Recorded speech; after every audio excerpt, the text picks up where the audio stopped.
تندرستی کی کیفیت آئے گی۔ یہ میں نے تندرستی کی نبض آپ کے سامنے رکھی، پہلا پورا تندرست، عرض کے عرض میں معتدل۔ اب میری بات آپ کو سمجھ آئے گی۔ اگر یہ معتدل نہیں ہے، اگر عرض بڑھ جائے تو پھر آپ اس کی دو علامات کی طرف توجہ دیں۔ اگر عرض میں بالکل کمی آ جائے، نبض ضیق ہو جائے، تو بھائی پھر آپ کو یاد رکھنا پڑے گا۔ صابر صاحب ضیق نبض میں لکھتے ہیں تپ محرکہ، التہاب باریتون، ذات الجنم کی علامات پائی جاتی ہیں۔ اس کے مد مقابل کیا آئے گا؟ ضیق۔ ضیق کی علامات کو نوٹ کر لیں۔ جب حرارت کم ہوتی ہے تو کیا ہوتا ہے؟ جب عرض میں کمی آ جاتی ہے، رطوبت بالکل کم ہو جاتی ہے، تو پھر کیا ہوتا ہے؟ اعصابی تسکین کہاں پہ ہوتی ہے؟ حرارت کی شدت میں۔ عضلہ غدی تحریک کے اندر تسکین کہاں پہ ہوتی ہے؟ اعصاب میں۔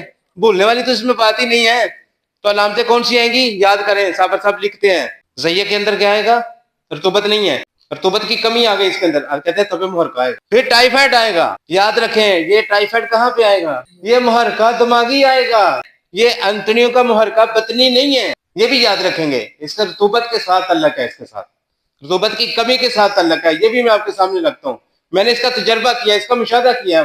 میں نے ٹائیفائڈ کا نام سن سن کے بڑے اپنے مریض آیا کیا، جب تک اس کو آپ دماغ کی رطوبت کی کمی کی طرف، اس طرح صابر صاحب لکھتے ہیں اس کی ڈیفینیشن کے اندر، کہتے ہیں کہ عرض نبض رطوبت کی زیادتی پہ دلالت کرتی ہے، معتدل اس کا درمیانہ۔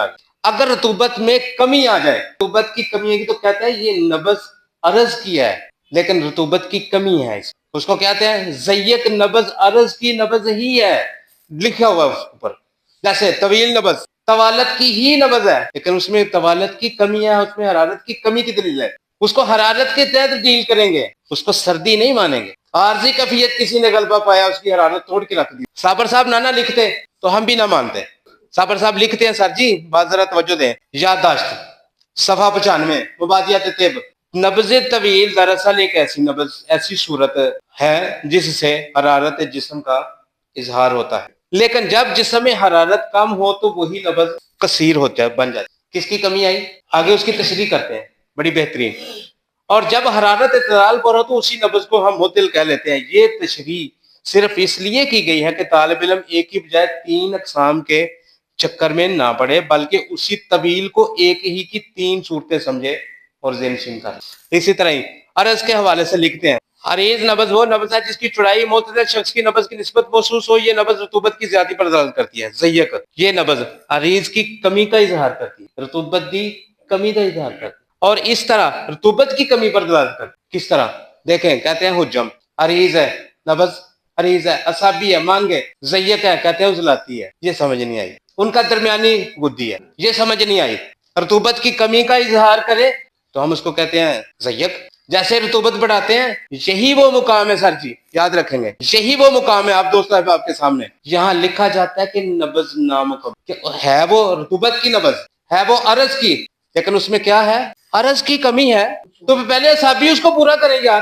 یہ دلیل ہے ہمارے سامنے، نہ کہ اس کو عضلاتی کہتے ہیں۔ وہی رطوبت جو کم ہے، رطوبت کس چیز میں کمی ہوتی ہے؟ رطوبت اعصابی گدی تحریک پوری کرتے ہیں، دیتے ہیں۔ عرض نبض، عرض چوڑائی، ایک پورے کے اوپر چوڑی نبض، چوڑی نبض کو کیا کہتے ہیں؟ عریض، رطوبت کی زیادتی پہ دلالت کرتی ہے۔ ہم جب اس کا علاج کرتے ہیں، جب ہم اس کی دوائی دیتے ہیں، تو دوائی دیتے وقت ہم نے یہ دیکھنا کہ عرض کو ہم نے اعتدال پہ لانا ہے، نہ کہ ضیق کر دینا۔ ضیق کو ہم نے اعتدال پہ لانا ہے، نہ کہ ہم نے اس کو عرض کر دینا ہے۔ ترتیب یہ ہے کہ اگر آپ اس کو اعصابی غدی مقام کے اوپر ضیق دیکھتے ہیں تو آپ برائے مہربانی اس کو پہلے رطوبت دیں، نہ کہ اس کو عضلاتی، نہ کہ اس کو آپ پہلے پورے کے اوپر عضلاتی سمجھیں۔ یہ آپ کی کام خیال ہے، یہ پیرامیٹر ٹھیک نہیں ہے۔ اگر آپ میری بات فالو کرتے ہیں تو پہلے پورے کے اوپر اگر نبض ضیق ہے تو بھائی وہ کہتی ہے مجھے عرض پورا کر دو میرا، میں تو عرض پورا کر دیتا ہوں، میرا مریض ٹھیک ہو جاتا ہے۔ عرض کس چیز میں پورا؟ رطوبت غدی صابی سے، صابی غدی شروع ہوتی ہے۔ اگر صابر صاحب استاد محترم نہ کہیں تو ہم بھی نہ کریں۔ اگر یہ سبق درست نہیں ہے تو پھر اس کو نکال دیتے ہیں کہ میں نے اس کو اس طرح سمجھا، جیسے طویل نبض کو ہم دوسرے پورے کی نبض مانتے ہیں، حرارت کی نبض مانتے ہیں کہ دوسرے پورے کے اوپر حرارت کی نبض ہے، غدی عضلاتی ہے، غدی صافی ہوگی، طوالت اس کے ساتھ شرط ہے، لیکن طویل کا معتدل ہونا شرط سمجھتے، یہ تندرست ہوگی۔ طویل نبض اگر معتدل نہیں ہے، طویل نبض ہے، ہم اس کو بیماری جانتے ہیں سر۔ اگر وہ نبض قصیر ہے، چھوٹی ہے، صابر صاحب اس کو لکھتے ہیں, کہتے ہیں یہ آپ اس کو کثیر نبض نہ جانے, اس کو حرارت کی کمی ہے, اس کی حرارت کی کمی کو پورا کرو, اعتدال پہ آ جائے. یہ آپ کی زندگی کا اصول ہونا چاہیے. دلیل یہ ہمارے سامنے لکھا ہوا ہے مقدار نبض کے حوالے سے. استاد جی مقدار نبض کے حوالے سے ہم نے شرف, طویل اور عرض, ان تینوں چیزوں کو مقدار نبض آتا ہے. ان تینوں چیزوں کو پرکھنے کا نام مقدار نبض ہے. اور استاد محترم استاد عبدالحکیم صاحب ہمیں بار بار یہی تلقین کرتے تھے, کہتے کہ یار مقدار نبض ہی اصل نبض. کہتے ہیں صابر صاحب کہ آپ نے انگلیوں کے اوپر آ کے ہمارا اختلاف ہے, تو ہم نے کیا کرنا سر جی, اگر معتدل موجود ہے تو دی بیسٹ, اگر معتدل نہیں ہے, عرض کی زیادتی ہے, تو عرض کی ڈیفینیشن یاد کر لیں. اس میں کیا ہوگا, آرام شدید اور انتہائی تپ بخار. کتنی پیاری ڈیفینیشن, ہمیں دو لفظ میں ساری زندگی کا اصول دے. اگر معتدل پہ آپ لے آتے ہیں, عرض کو اعتدال پہ لے آتے ہیں, تو یہ تندرستی ہے بھائی. اگر وہ ضیق ہے تو اس کو بھائی آپ نے اعتدال پہ لانے کے لیے رطوبت پوری کرنی ہے. کہتے ہیں صابر صاحب کہ یہ عرض ضیق رطوبت کی ہی نبض ہے, اس کو اور رطوبت کو پورا کرو. کہتے ہیں صابر صاحب ڈیفینیشن انہوں نے کیا ہے, مفہومیات کتاب کھول کے دیکھیں, تینوں بخاروں کے اوپر صابر صاحب نے یہ آرام تپ کی ڈیٹیل بیان کی ہے. ایک بخار کو انہوں نے 3 حصوں میں, تحریک کا, تحلیل کا, تسکین کا, تینوں کا 9 بخار بیان کیے. یہ کتاب ہی ساری 9 بخاروں کے اوپر ہے. لیکن اس کے اندر علاج معالجہ کرتے ہوئے ہر بخار کے ساتھ صابر صاحب کہتے ہیں کہ اگر رطوبت پوری نہیں ہے تو پہلے اس کو پورا کر. اس طرح کر کے دیکھیں, میں نے کر کے دیکھا, رطوبت دے کے دیکھا. آپ کہتے ہیں یار یہ پہلے پورے کی نبض ہے اور خون آ رہا ہے. سر آنا چاہیے, عریض نبض ہے, ہاں معتدل ہے, خون آئے تو بے جرمانہ, میں ₹1,00,000 جرمانہ دوں گا. نبض معتدل ہو, نہ عرض ہو نہ ضیق ہو معتدل, اور خون آئے, ہو ہی نہیں سکتا, یہ ہو ہی نہیں سکتا, مانتے ہی نہیں ہے. ہاں کسی کو معتدل نبض نہ دیکھنی آتی ہو, یہ میرا کچھ. یہ دیکھیں, یہ میرے پوروں کے اوپر میں نے عرض نبض کے اوپر ہاتھ رکھا ہے. یہ نبض, یہ پینسل جو ہے نا میرے پوروں سے چوڑی ہے, میرے پوروں سے چوڑی ہے, اس کو میں عرض کہتا ہوں. اگر میں اس کا سکہ نکال کے اپنے اس کے اوپر ہاتھ رکھ دیتا ہوں تو پھر یہ نبض میں اس کو ضیق بولوں گا. کیا بولوں گا؟ اب یہ کیا ہے, اب یہ عرض نہیں ہے. لیکن اگر ان دونوں کا درمیان ہو تو پھر اب یہ تندرست ہے. اگر یہ معتدل کی طرف آتی جائے گی تو میرے لیے آسانی ہے, کوئی مسئلہ نہیں ہے, میں کہوں گا یار اب ٹھیک ہو رہے ہو. تو صابر صاحب نے ہمارے سامنے اس کا پیرامیٹر بیان کر دیا. صابر صاحب کہتے ہیں ہم رطوبت کا علاج اتنی دیر تک کرتے ہیں عضلاتی دوائی سے جب تک مریض کو بخار نہ چڑھے. وہ عضلاتی تحریک کا علاج غدی تحریک کے ساتھ اتنی دیر کرتے رہو جب تک اس کو, پھر اس کا ہم حرارت کا علاج رطوبت کے ساتھ اتنی دیر کرتے ہیں جب تک اس کو ہیضے کی علامات کی شروع نہ ہو. تو یار یہ پیرامیٹرز ہمارے سامنے ہیں. برائے مہربانی بعض لوگ اعتراض کرتے ہیں, کہتے ہیں یار منخفض نبض ہیضے میں تو نظر ہی نہیں آتی. یہ جو پیرامیٹرز ہمیں دے گئے رفتار کے حوالے سے, زمانہ حرکت زمانہ سکون کو ہمارے سامنے ڈیٹیل کے ساتھ بیان کرنے والی شخصیت. قوت اور حرکت حرارت تینوں قسم کی نبضوں کے سامنے صابر صاحب نے مقدار نبض کے حوالے سے یہ ڈیٹیل بیان کی. کہتے ہیں کہ طویل نبض حرارت کی بخار کا پتہ دیتی ہے, ورم کی ابتدا کا پتہ, ٹھیک ہے, لیکن اس کے مقابلے میں کثیر نبض معتدل کا انہوں نے کچھ بتایا ہی. معتدل انسان تندرست انسان ہوتا ہے, نہ اس کی کوئی کیفیت بڑی ہوتی ہے نہ اس کی کیفیت کم ہوتی ہے. اگر عرض نبض پہلے پورے کے اوپر ہے تو بندہ بیمار ہے بھائی, ہاں عرض معتدل ہے تو بندہ تندرست. دیکھنا آپ نے ہے, سرچ یہ کرنا ہے, آپ کے سامنے رکھنے کا یہ مقصد ہے کہ آپ ان چیزوں کو اعتدال پہ لانے کے لیے شرط مقرر کریں. معیار مقرر یہ ہے کہ آپ نے اس کو اعتدال پہ لانا ہے. اگر عرض ہے تو بھائی عرض واقعی بیماری کی ہے. صابر صاحب کہتے ہیں طویل نبض حرارت کی زیادتی پہ دلالت کرتی, کثیر نبض حرارت کی کمی پہ دلالت. یہ کثیر نبض سردی کی نبض آپ کہیں گے تو یہ آپ کی کام کیا لیے.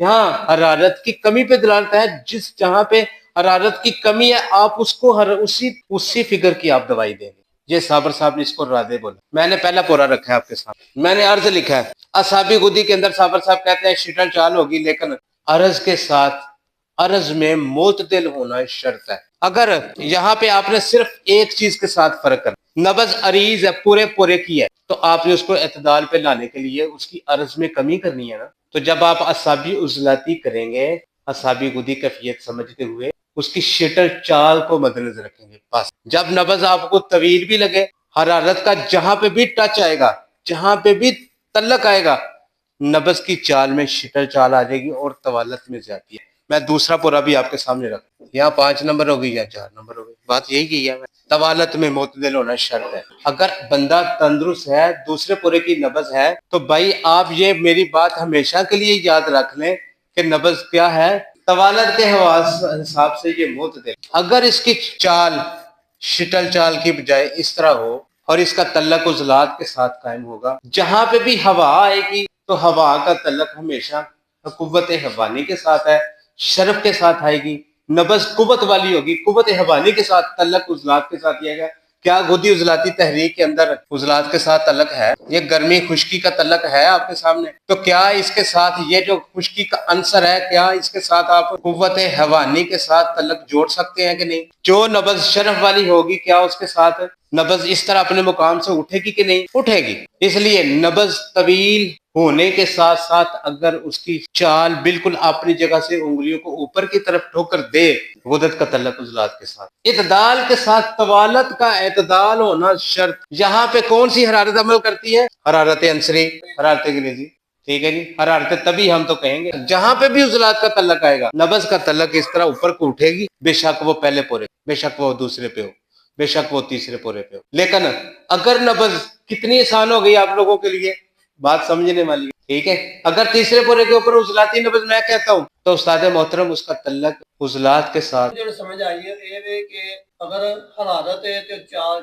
بالکل، اگر وہ ہوا ہے عضلات نہ تعلق ہے یا ہوا ہے تو وہ اوپر ہے، دیکھیں عضلاتی اعصابی پاوے او اعصابی عضلاتی ہے، بے شک پاوے او بدھی عضلاتی ہے، دیکھیں فرق عضلاتی کا نہ جانا اتر میں آپ کے سامنے رکھتا ہوں، یہ دیکھیں اس کا تعلق، یہاں پہ آپ اس کی طوالت کا پورا مد نظر رکھیں گے، لیکن ایک چال اس میں چل رہی ہوتی ہے، لوگ شرف نبض کو اس چال کے ساتھ تطبیق دیتے ہیں، یہ غلط ہے، چال کے ساتھ تطبیق نہیں دیں۔ چال طوالت ایک اس کا معیار مقرر ہے اس کے ماپنے کا، حرارت جو اس کے اندر ایک امیونٹی، قوت مدافعت، ہماری روح اس کے ساتھ اندر سفر کر رہی ہے، خون کے ساتھ شریانوں کے اندر چل رہی ہے، اور جو اس کی وجہ سے دل کے پھیلنے شکرے کی ایک حرکت انقباضی اور انبساطی ہے، اس حرکت کے ساتھ ساتھ ایک روح کا تعلق موجود ہے، پیچھے سے جو دھکیل رہی ہے، پش کر رہی ہے کہ زندگی چلے گی، ابے جو کیفیت ہے نا، اس کو آپ نے چال کے ساتھ تشبیہ دینی ہے، چال رفتار نہیں۔ زمانہ حرکت، زمانہ سکون کے اندر اس کی بات کرتے ہیں، بات سنیں، یہ میں نے سامنے ایک گول دائرہ کر، سری اس کے اپوزٹ، اس کا درمیان، متواتر اس کا اپوزٹ۔ اب آپ نے یہ چار کیفیات آگے مزاج، جب چاروں کیفیات اپنے اثر و متاثر، کسر و انکسار، فعل و انفعال کے ساتھ آپس میں ملتی ہیں تو وہ 8 مزاج بنتے ہیں۔ کتنے بنتے ہیں؟ 8 مزاج میں سے آپ کے سامنے، آپ ہڈی کے مزاج کو کبھی بھی آپ عضلات کے ساتھ تعلق نہیں جوڑے۔ سرد تر، سرد خشک، یہ 2 مزاج کس کے بنے؟ ہڈی کے۔ نرم ہڈی، سخت ہڈی، 2 ہی قسم کی ہوتی ہے، خشک گرم، خشک سرد، یہ قلب و عضلات کے 2 مزاج ہو گئے۔ گرم خشک تے گرم تر، یہ 2 مزاج کس کے بنے؟ جگر و غدد کے۔ تر گرم، تر سرد، یہ دماغ و اعصاب کے 2 مزاج بنے۔ اسی طرح ہم سری مائل متفاوت، کون سی بنی؟ سری مائل خشک گرم، یہ قلب و عضلات کے 2 مزاج۔ جب بھی آپ نبض کے اوپر، ہاں استاد محترم، اگر کسی کو سری اور تواتر میں فرق کرنا نہ آیا تو میرا قصور کوئی نہیں۔ 2 باتیں، کسی بھی ٹھوکر کا اپنا انگلیوں کو ٹچ کرنے کا وقت اگر تھوڑا ہو، ہم اس کو ٹچ ٹائم کہتے ہیں، کیا کہتے ہیں؟